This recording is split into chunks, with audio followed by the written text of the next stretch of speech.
Welcome back to another Canton Bourbon Boys video.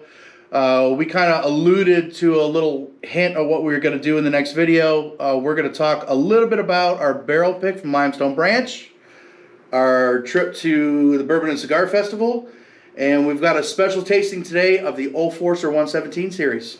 So stay tuned for some more.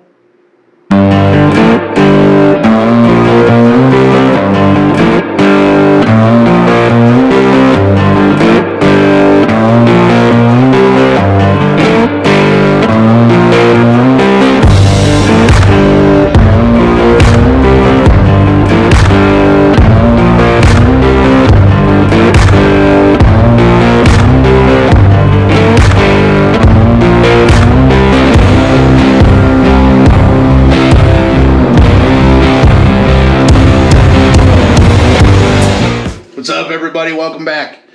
So we are going to be doing a little special tasting for you of this Old Forester 117 series. I dig it.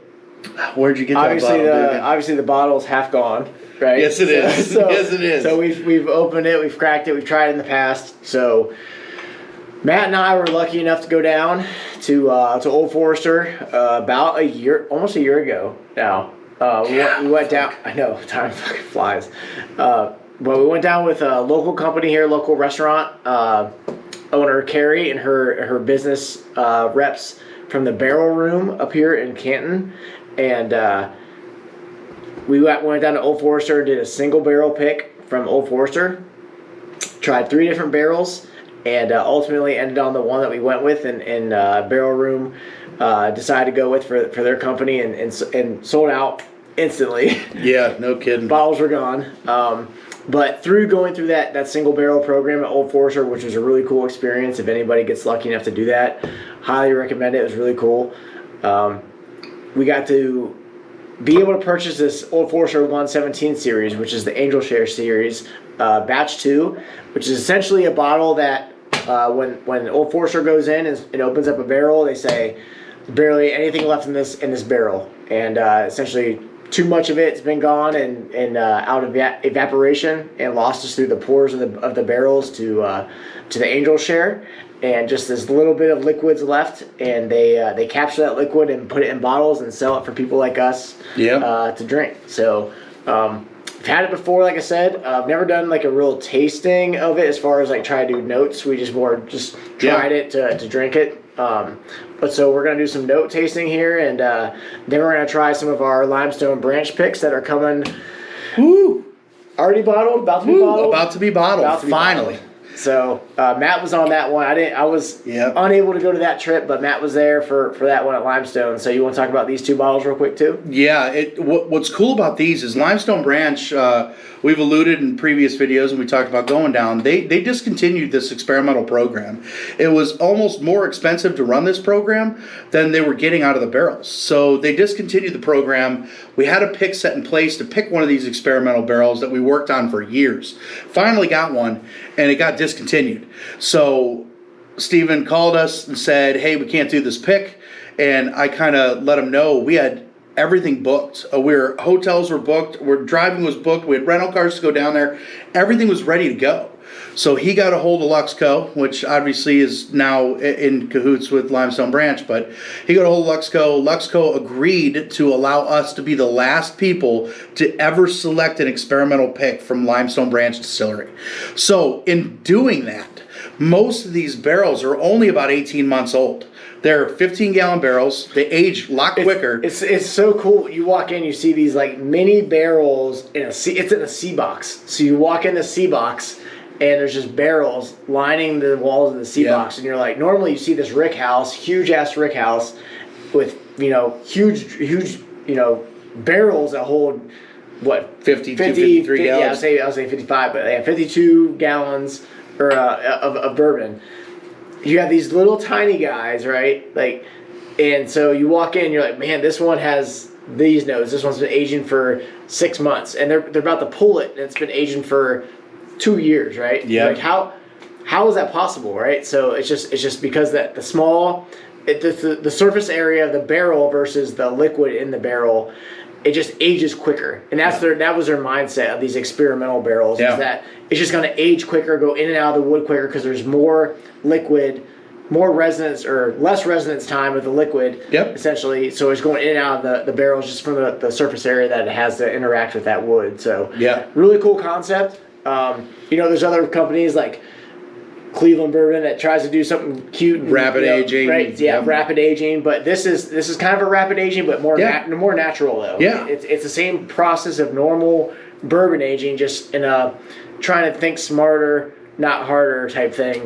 With the size of the barrel. Stephen Beam's goal of this project was to experiment with recipes. And the more people that actually picked barrels out of that were similar recipes, he was going to continue to make those recipes because that's the stuff people liked. So he was almost experimenting to see what his future in the bourbon industry would look like. In doing that for a while, this place finally ended up basically bulldozing this warehouse out. But where we got lucky is a lot of the companies that were told they weren't going to continue this program basically sent their barrels back. So these two barrels here, at the time we picked them, were 4 years old. So they spent 4 years in that 15-gallon barrel, and we're going to taste them today, and they taste like it. Now, the thing that's kind of even cooler is this has been a year since we did this selection. It's been in the barrel another year. So we're trying today something that we're going to get it's going to be totally different what we get based on these two profiles. But pretty cool picks. The two selections were like a caramel and a chocolate, rye grains, caramel malted wheat, I think this one is, and a chocolate malted rye, I think the other one is. I'd have to look at the barrel paperwork again to see exactly a year ago what we actually selected, but I thought he was going to let us do the pick and then basically say, well, fuck, they came down, they did their pick, they had their fun. I thought these barrels were gone. So finally we got an email, and he let us know that these bottles are getting ready to be, these barrels were getting ready to be bottled. They wanted our logo and everything for the bottles, and we're finally getting them ready to go, and it's actually going to happen, so I'm pumped. Yeah. So the cool thing is, like I said, the Old Forester really is kind of the outlier in this tasting. It's more of just a cool bottle we were able to purchase when we did the pick at Old Forester. But we're going to try it, give you some tasting notes, and then roll into some of these experimental bottles for you guys. Yeah, what's awesome about this 117 is those companies, they get high angel share, it just gets blended into the small batch bourbons. It blends in with everything else. Sometimes the barrels have leaks, they don't see them. They can get in and out of the wood easier than other barrels. Some of them have these high amount of liquid that goes to the angel share, but it's kind of nice that they actually took these angel share barrels and are selling them as they are rather than blending them off, because it's going to give a unique profile to the bourbon. Selected by Master Taster, my girl, Jackie Zycan. Love you, Jackie. Love you. So 110. Released November 21.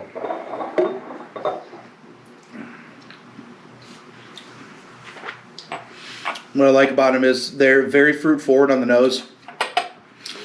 On the palate, I get a huge amount of baking spice, a large amount of like a black pepper, cinnamon, clove type deal. I get major spice. And it's Old Forester, but like, so this to me is less fruit forward than the 1910, the 1920. This hits almost as hard as the 1920. Yeah, less fruit. But more spice. Completely different. More spice. I don't get the typical Old Forester banana profile here. I do on the nose maybe a little bit, but not on the palate. The palate's heavy baking spices. So peppery. This is a weird combo to say out loud. I get like a peppery apple on the nose. I'm not getting like a red fruit or like a citrus or anything like that, but I get some kind of fruit on it, and I think it's apple. All right. But it's really it's leather, it's spice. Yes, it's leather.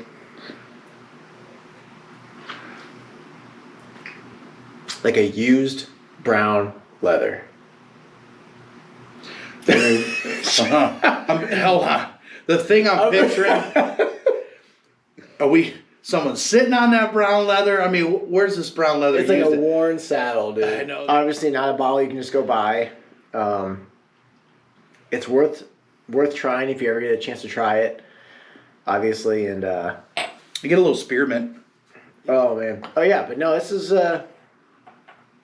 it's good. I mean, it's not something that honestly my palate's more. I like the sweet stuff. I like high proof sweet. If it's kind of like almost like a yin and yang. Yeah. But it's I'm not always a go-to on the leather and strong spice. Mm-mm. What's interesting about these, we've had these little samples since we did the barrel picks. They're in plastic. So I've never had these. I'm up front. I didn't go on these picks. I've never tried these. But going from a spice, and I see the word caramel, and I see the word chocolate written down. So I'm very interested in what these are. I am hoping that the plastic didn't have any influence on this bourbon, but it smells a little bit different. But yeah, we'll see. Yeah, you don't know. Maybe not. I mean, that's a very light nose as far as like. Yeah. The caramel, I personally picked the chocolate, and I think 90% picked the chocolate. Did you say wheat and rye? I believe so. Yeah, I think it's a caramel malted wheat and a chocolate malted rye. But a couple of the other people in the group, there were 6 of us. Majority picked the chocolate, but a few people liked the caramel. So one of the person changed his votes purposely to split it down the middle, so we got both. That was Mr. King. I'm going to change my vote. Meh. Mr. King.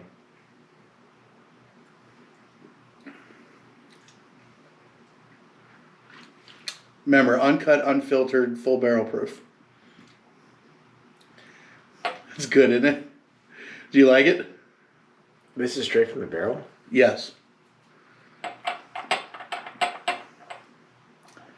What's your thoughts? It doesn't make sense. Like,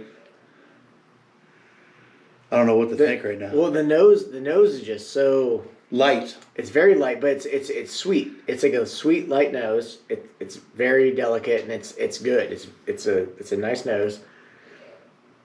I have no idea what the proof is on this, but I think it was, I'm guessing somewhere in between 105 and 110.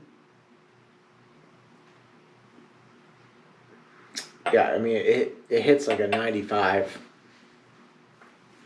And it's, I mean, if you told me caramel and chocolate, I didn't know which one this was. You get those savory flavors, right? Like the sweet notes of. I get one with more like butterscotch on this. I'm getting caramel. butterscotch. Yeah. But damn, yeah, that's good. That's good. It's just so sweet. Like what's unique about it is that you don't get something like this off a shelf in the store. No. That's the thing. No, this is so unique. I'm glad we got both barrels, but the chocolate's the one that did it for me. I said, no brainer, I want this barrel.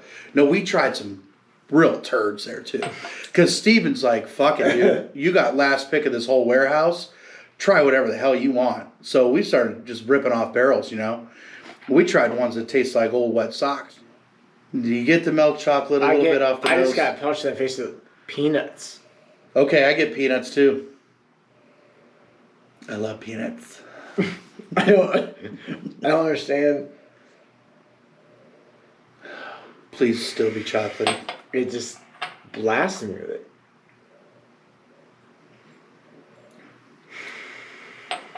Oh yeah, it's still there. The aftertaste linger. Let it go a little bit. There comes that dark chocolate.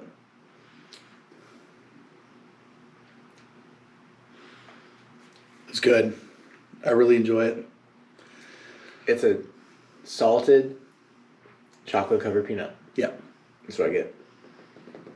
This one tastes higher proof. Yes. But this is a rye on the grain though, right? Predominantly rye. Yeah. Yeah. You're still hitting harder. still a bourbon, but you're still a bourbon, but higher rye content. Yes. you're getting that, but your grain, instead of just being a traditional rye, it's a malted. Yeah. So it still holds up, even in those plastic containers for a year. It still holds up. Now, compared to the other Limestone branch, I mean, you've tried one of those experimental barrels, right? Yeah. Doesn't taste nothing like that. No, and so the thing is with these, like, I don't know if my brain is. I read caramel and chocolate, so that's what I'm trying to taste. But I do. I get those notes hard, and like the chocolate rye right now, like that's exactly what's in this glass. It tastes like a chocolate rye, salted peanut, and it's. I don't know. The thing is, though, I don't know which one I would prefer to drink more out of the two if I had to pick. That's what our problem was. If I were to pick, I'd go with the chocolate malted rye. So let me go back to this though for people who are watching. So Limestone discontinued this experimental thing. Yes. So does Limestone offer anything for people for barrel picks now? They do. It's through MGP. So MGP Luxco. So you can pick the Yellowstone hand selected or Yellowstone Select. So they still offer barrel picks. It's just not this experimental line. I don't know if anyone's ever seen these. Sometimes you can see them around Bardstown. They're a little 370, almost they're the size of this 117 series. They're always like some weird type of grain, weird recipe, and usually they're 100% hand selected by one of the companies down there. Typically, I've seen these at Toddy's Liquor, and you'll see these at Limestone Branch Distillery occasionally. And there's a couple other stores in Kentucky. Covington, I think, Stadium Liquor did a hand selected. They did about 3 or 4 of these barrels, and had a few of them out there. I grabbed a few of them when I saw them, just because I knew we were trying to do one of them. So I grabbed a couple of them to try them. But these right now have been easily the best of the bunch. Probably the best picks out of that warehouse. And they're absolutely phenomenal. And we're going to covet these picks for a long time, because they'll never do this again. We'll never have a bourbon like this again. So these will be highly coveted picks, for us at least. But with that, to close this one out, we are doing the Cambridge Cigar and Bourbon event again this year in August. All details have been posted online. I think we will get these barrels before that event, and if we do so, we'll probably bring 3 or 4 of these bottles to the event, not only to sample, but we're going to give some away. So if you are interested in the Cambridge Bourbon and Cigar event, just shoot us a note online. We'll get you the information, or just take a look at the Facebook page or Instagram page. You'll see all the postings from Curtis from the Cambridge Cigar Club, and go ahead and purchase tickets, because they sold out fast last year. And it was a hell of an event. I wasn't able to go. I chimed into the live feed though. That was a awesome event. It seemed like a lot of people there were having a great time. And Cambridge, I have a lot of friends. I went to college with some dudes from Cambridge. Good town, good people, and hopefully I can go and be there with you guys this year. It was a shit show on stage, I tell you what. We were trying to talk. You could only get out 3 words, then people would fumble their way behind you and just kind of stumble around up top of the stage. What should I get to drink? Should I try to have fun? Honey, we're live. I guess my daughter was bitching at home saying, "Get that girl away from daddy." Oh yeah, she was mad. She was mad. Mom's not happy. No. But yeah, it's a good event, good time. But appreciate you guys for tuning in once again. If you ever get a chance to see the 117 series, don't pass on it, but it's hard to find. But stay tuned. We may be giving these away, not only in the event, but maybe we'll give them away in a live stream sometime in the future. Thanks for tuning in. See you later. CBB.